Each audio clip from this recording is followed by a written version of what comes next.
So Paul Allen, many years ago, he co-founded a little company called Ancestry.com. Recently sold for quite a bit of money. And he's been in the startup entrepreneurial business for many, many years, but then he joined a company called Gallup. And he is a global ambassador for the Strength Finder initiative. You guys, Paul Allen is an incredible man. He actually spoke at the very first L2E. In fact, he was the first speaker ever at L2E. I think we need to welcome him back with a true L2E welcome, Paul Allen! Woo! Stole a key, took a car downtown where the lost boys meet, took a car downtown and took what the Thank you, Spencer. Hi, Dave. Nice to see you. I feel like I'm home. I'm born and raised in Utah. Happy to be back, living in Washington, D.C. Is Elder Jesse McInerney here in the audience today? Falls Church says hello. He recently served his mission in Virginia. I'm afraid I'm going to take it down a few notches here with, I don't do beatbox. I'm not a performer. Thank you, Parker. I thought that was brilliant. I can't wait to go check out all your videos. I'm going to take it down a few notches. I think it's appropriate at an LDS Business College, L2E, to start with a parable. So this is not an ancient parable, but this is a modern parable written by a man who I admire and who I am trying to promote his concepts around the world. The parable is called Let the Rabbits Run, and it's from the book Soar with Your Strengths. So bear with me for a few minutes. I have 8 children. I've done a lot of bedtime story reading to them. I hope it doesn't put you to sleep like I always tried to put them to sleep, but I do want you to think about yourself in this parable, or people you love, people you care about, who have had a tough experience in life. And this is what Dr. Don Clifton wanted to help us understand. There's a better way. Imagine there's a meadow. In that meadow, there is a duck, a fish, an eagle, an owl, a squirrel, and a rabbit.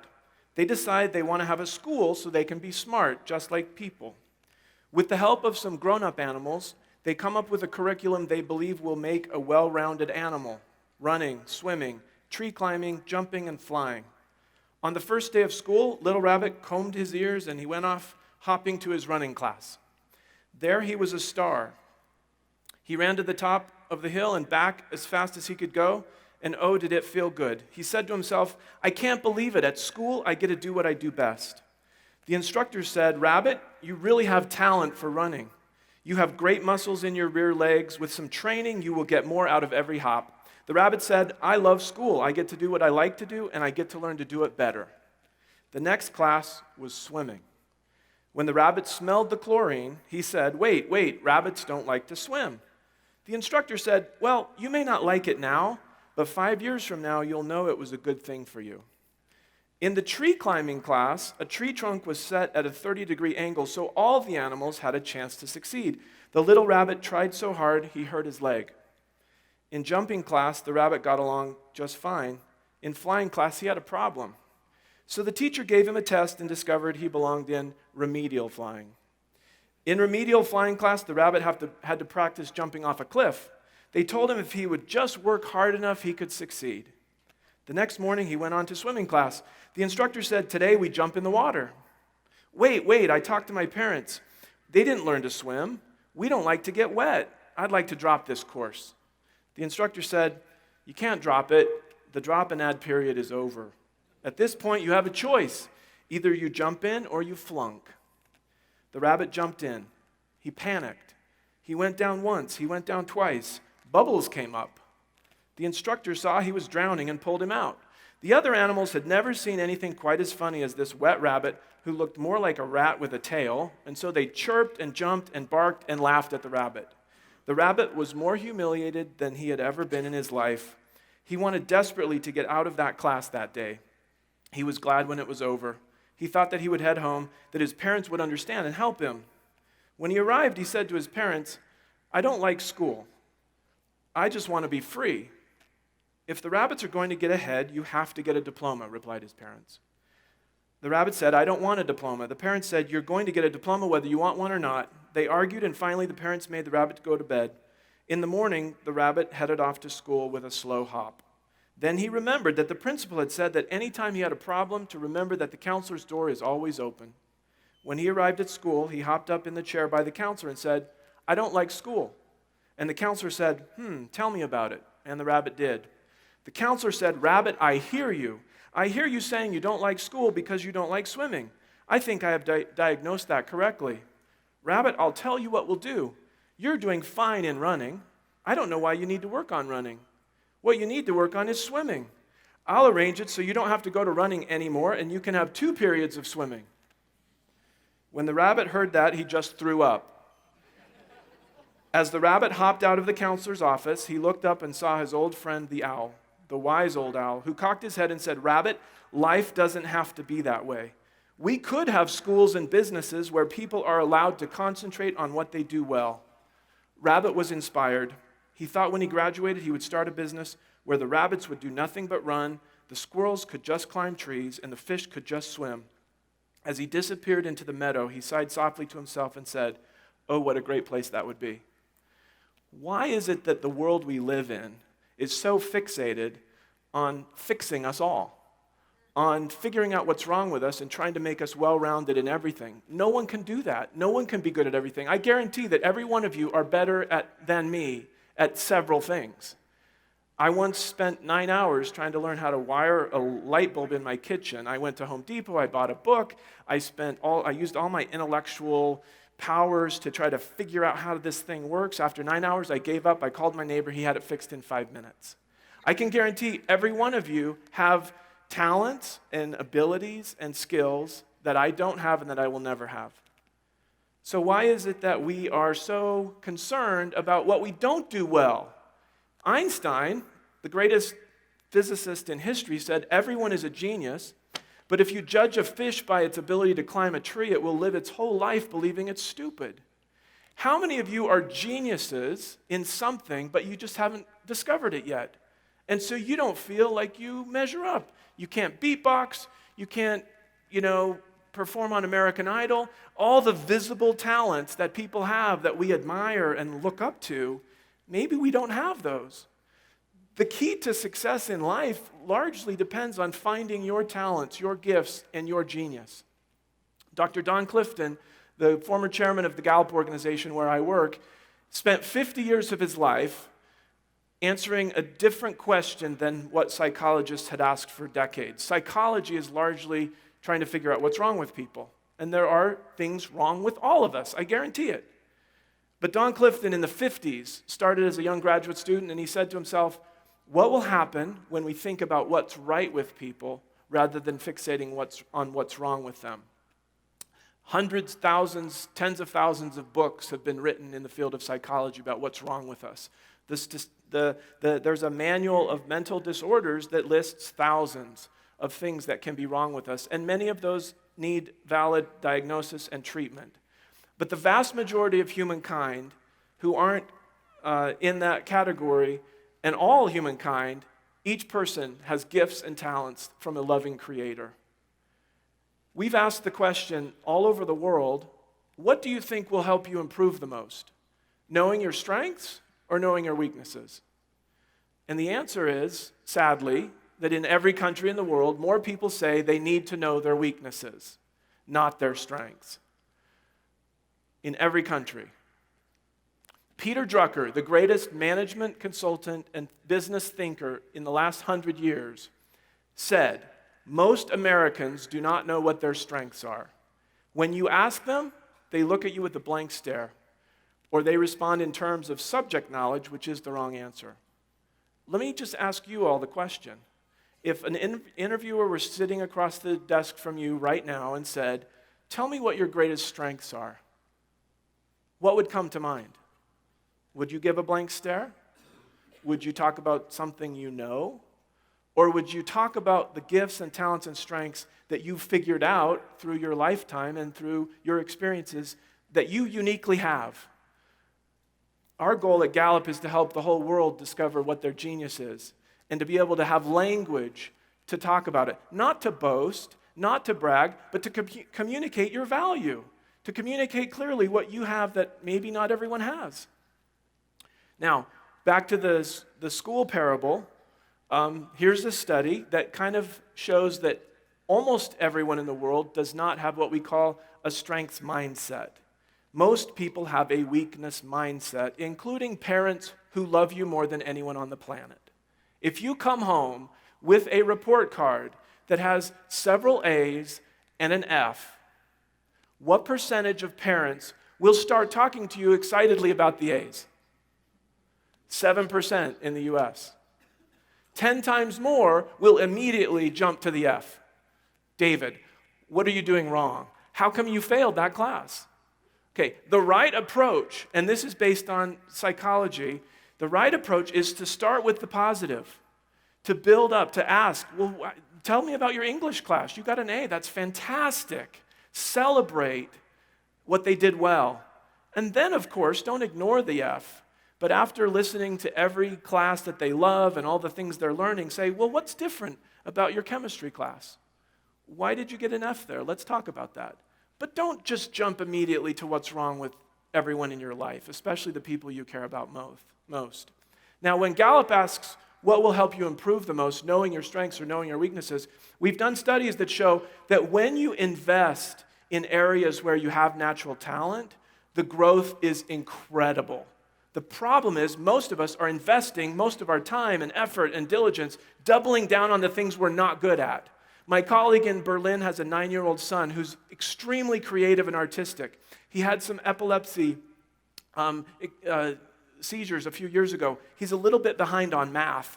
So the German school system said, we're going to drop his art, not let him do any of that. He's got to take 2 math classes. Well, the only thing he loved about school was art.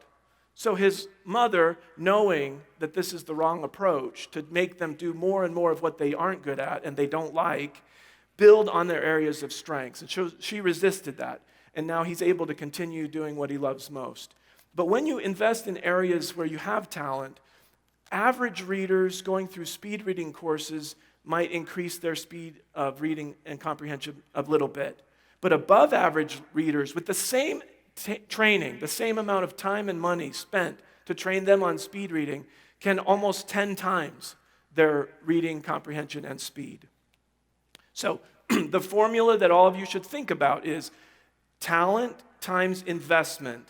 That's practice, that's developing skills, that's building a knowledge base. Take your areas of greatest talent. Invest the most time and effort in those areas. Those will become your great strengths that will set you apart, that will allow you to do fantastic things that you never thought were possible. You will be successful because of who you are, not because of who you are not. Elder Henry D. Moyle, an apostle of the Church of Jesus Christ of Latter-day Saints, said this beautifully in 1952, the same year that Don Clifton started asking the question, what if we fixate on what's right with every person? He said, I have a conviction deep down in my heart that we are exactly what we should be, each one of us. We all have those particular attributes, characteristics, and abilities which are essential for us to possess in order that we may fulfill the full purpose of our creation here upon this earth. And I want to run you through a quick exercise, and I'm going to ask you to think about 5 clues to talent, and I'm going to make you think about and pick one of these clues to talent that you have experienced in your life, and after I run through these, I'm going to have you turn to the person next to you, because what you'll remember today is probably not what I say, but what you could remember for the rest of your life is a realization that you have a talent that maybe you've never thought about before. So here's 5 clues. Think about your life experience so far. Dr. Don Clifton said that one clue to talent is if you have a yearning. At a young age, you may yearn to do something or be somebody, and don't forget that. Remember those deep yearnings, because it often reveals the presence of a talent, especially when they're felt early in life. My favorite yearning story is my son Josh. He's 18. He's a senior in high school. He loves basketball. So do my 3 boys. I took him to a college basketball game. My son Jordan was 12, Caleb was 10, Josh was 9. Josh was a pretty good little league basketball player, scoring 20 or 25 points a game, just kind of running up and down the court. I take him to a basketball game at college. At halftime, he said to me, and I'm not kidding, Dad, I'm ready. Can you go talk to the coach? I'm ready to play. I really want to play. And he was not joking. This 9-year-old kid, in his heart, saw himself playing college basketball right then. It took me a long time to explain to him that he doesn't go to that school, that you can't actually play for Brigham Young University yet. Okay, so Josh's yearning showed up at an early age. Well, last night, his team in Falls Church, Virginia, George Mason High School, won their 26th consecutive game.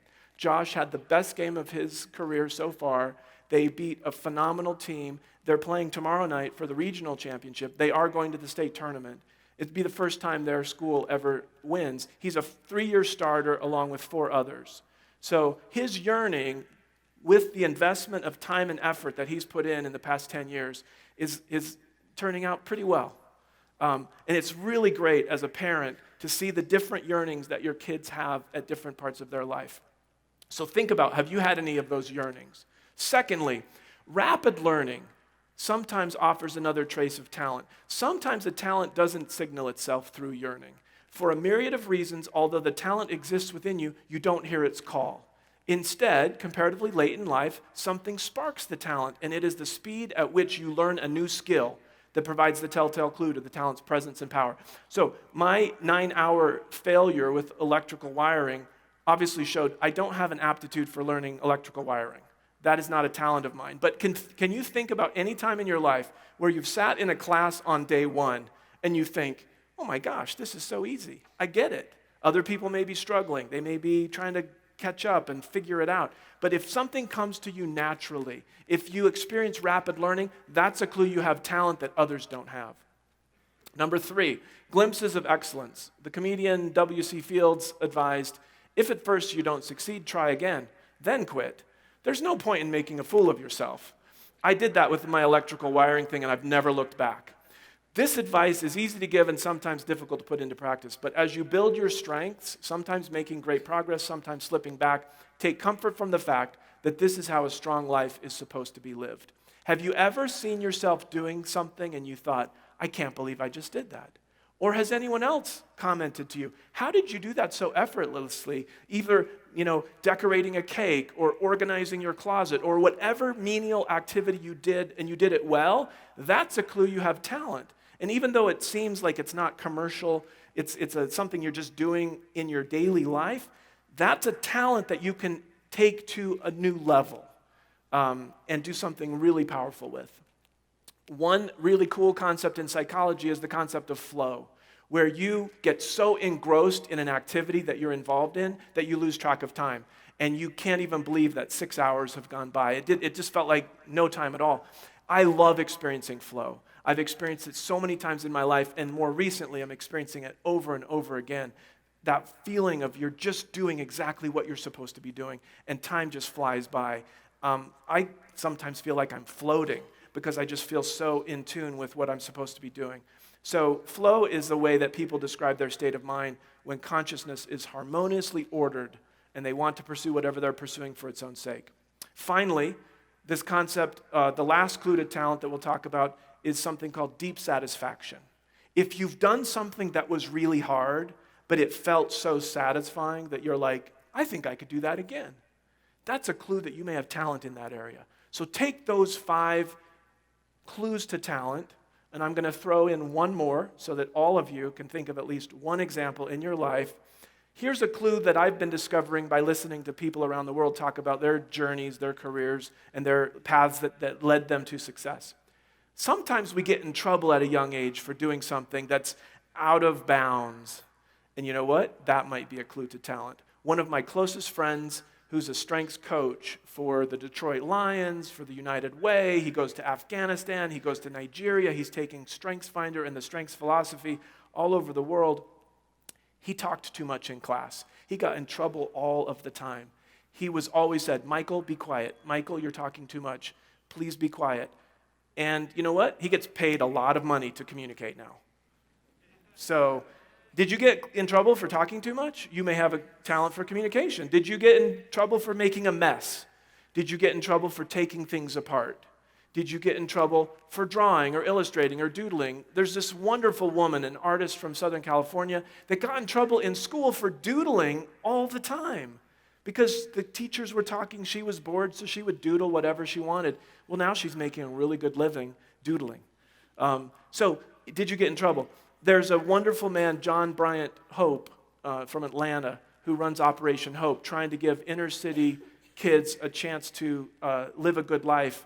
And he says that many young people, minority young people in particular, that get into jail because of a drug charge or selling drugs, are the most entrepreneurial, talented people that we've got in those inner cities. And by putting them away and not giving them a chance to develop legitimate entrepreneurial skills, they're not creating jobs for millions of other people. So we've got a real problem in our society where sometimes the entrepreneurial or the talented get in trouble for what they're doing instead of directed in the right path. So the bottom line for us is, don't try to be good at everything. Don't try to be a circle, well-rounded, average at everything.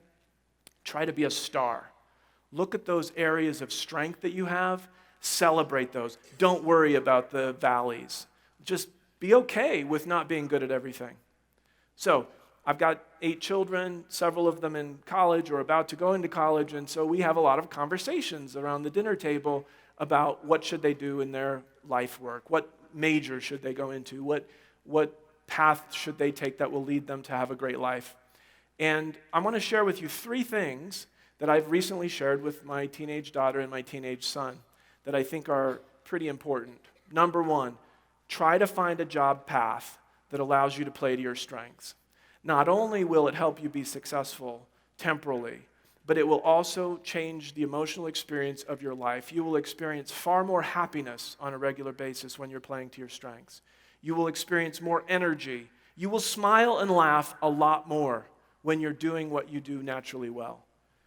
On the other hand, you will experience less stress, less worry, and less pain.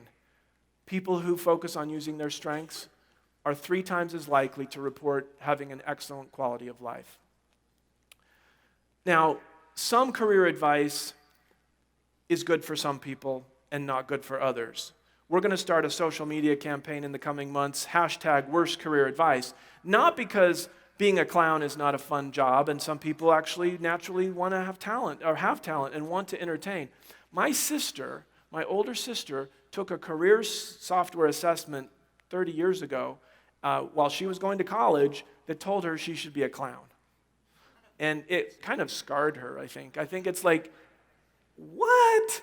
That's my career recommendation, to be a clown? Now, I reframed it for her last year. I said, Heidi, there was a list of jobs, and there was only one that matched someone who loves people and wants to make them happy. So that's why I told you should be a clown. You love people and you want to make them happy. My older brother, Kurt, went to college, and he was told he should be a Boilermaker. Now, that might have been good advice in the 50s or 60s, but the career software was a bit out of date.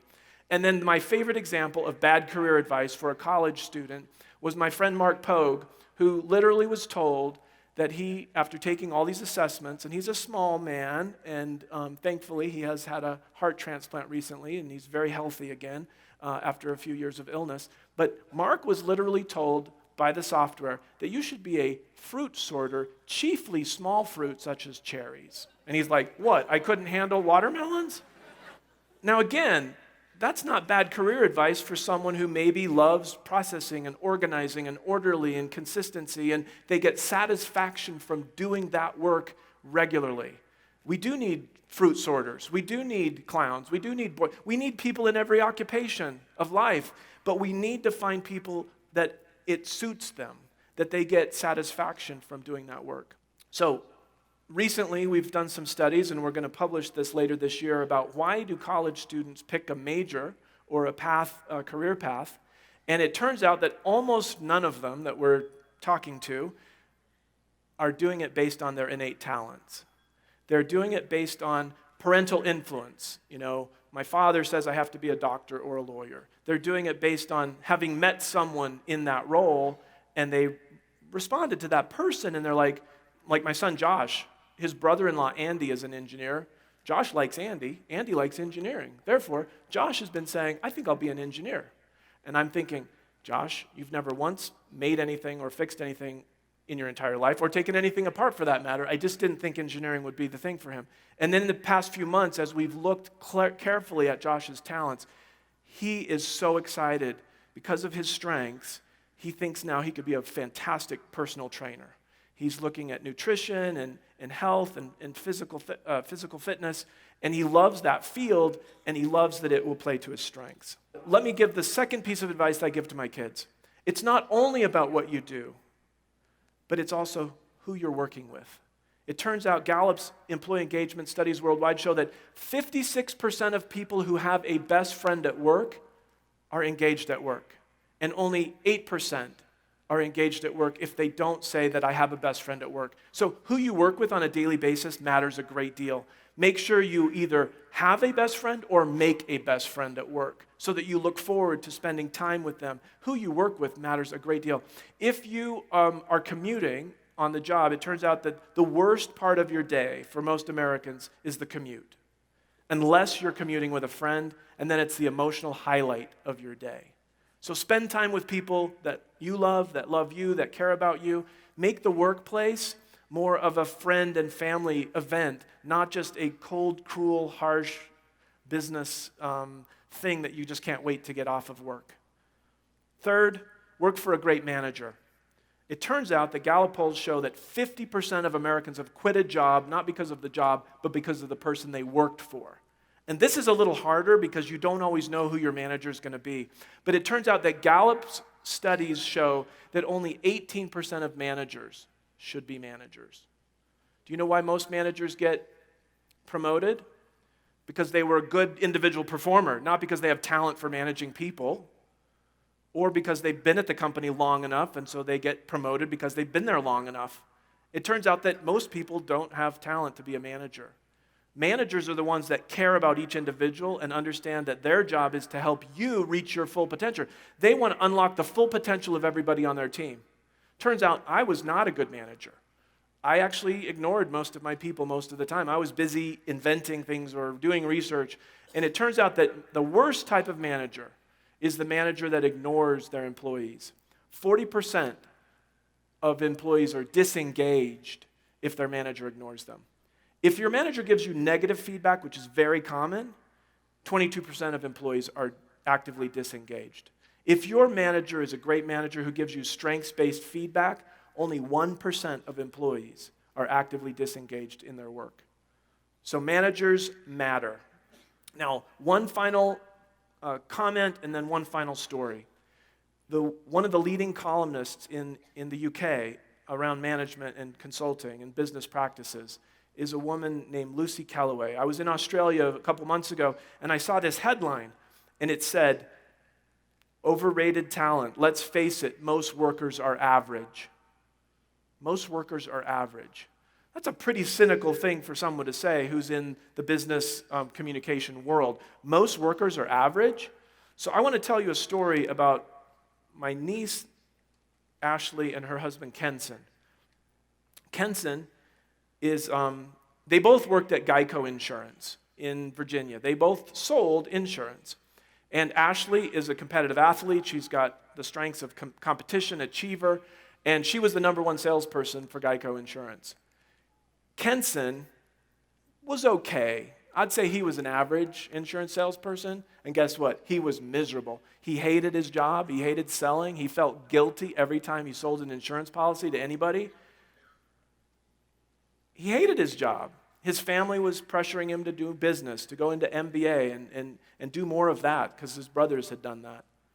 So Kenson and Ashley took StrengthsFinder, and it started explaining to themselves, why is she so good at this and loves it and loves winning, and why is he so unhappy at work? He said his yearning was to help kids and help families. So what's he doing selling insurance over the phone? His inner yearning, his voice inside was telling him to help people. So after a couple of months, he mustered up his courage to tell his wife and family that he was changing his career plans. He signed up for a master's degree program in marriage and family counseling. He got straight A's. He loved every single day on the in the classroom. He started interning. He's done 600 hours of counseling. He's a resident assistant, a resident advisor at a college. And you know what? He loves his job. And you know what? He's not average. He's exceptional. Kenson followed that inner voice, that yearning inside, and he is going to be an exceptional counselor and help thousands of people in his life. He was not suited for the one task. He's well suited for the other. I have to finish now, but I just want each of you to think back on those clues to talent, and I would really like each of you to take 15 to 20 seconds and tell the person next to you which of those 6 clues to talent struck a chord with you, and what strength or talent do you think you have that you maybe haven't really talked about before. So please, everybody, if you're sitting away from somebody, scoot over a little bit, and we're just going to take an extra 30 seconds. So pick your partner, and then start talking. Ready, go.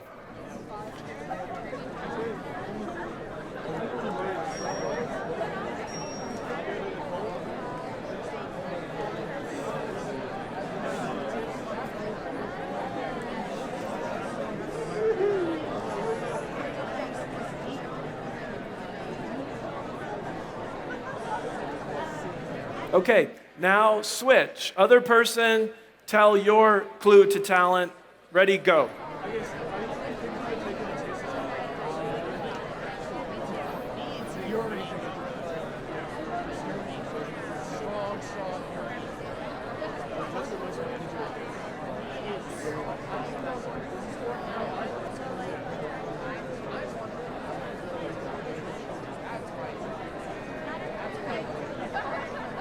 Okay, let's wrap up.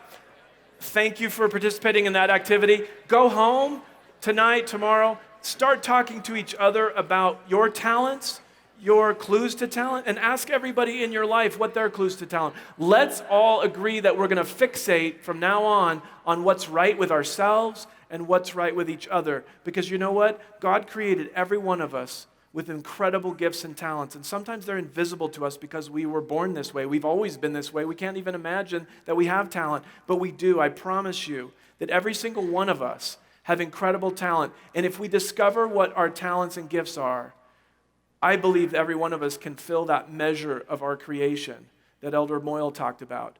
And we can have joy in our lives, and we can have joy forever. We have to become and do what God designed us to become. We can't just be somebody else. We're all different. We got to find out who we really are inside. Follow your heart. Steve Jobs, this is the closer. Your work is going to fill a large part of your life, and the only way to be truly satisfied is to do what you believe is great work. And the only way to do great work is to love what you do. If you haven't found it yet, keep looking and don't settle. As with all matters of the heart, you'll know when you find it. Don't settle. Soar with your strengths. Thanks very much. Oh, Alan! Thanks, buddy. Thank you. Took a car downtown.